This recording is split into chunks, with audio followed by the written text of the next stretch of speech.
In today's video, I will show you how to upscale your images from looking like this, which is actually blurry, to looking like this, which looks amazing. If you have any question towards the end of this video, do not hesitate to drop it in the comment section. I'm going to reply immediately once I see it. And do consider smashing that subscribe button if you find this video helpful.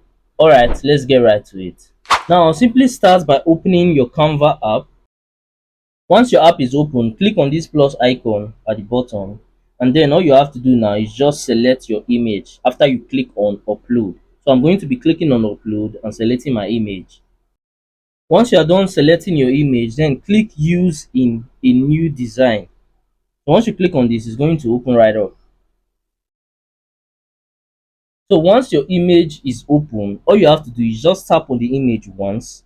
Once you've tapped on the image, then scroll down on the options below until you see this app section. So click on it. So once you click on this app section, you are going to see image upscaler.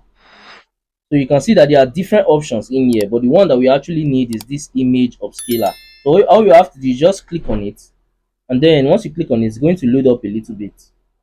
Once it's done loading up, just scroll down a little bit and you are going to see different options. So you can see 2x, 4x.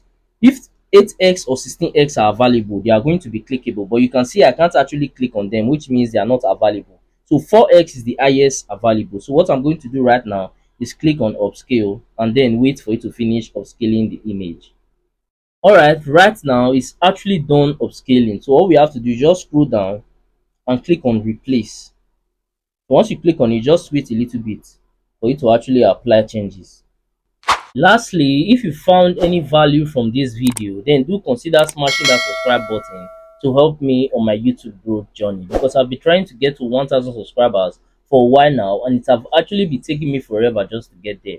But I know that with your help, through you smashing that button, I can actually get there super fast and super easy. Also, by now I think you might be seeing some of my similar videos or some of my playlists on your screen. So if you have some free time, you can go ahead and also watch that to learn more from my channel, because we learn every day. And that's it for that. I'm going to see you guys on my next video.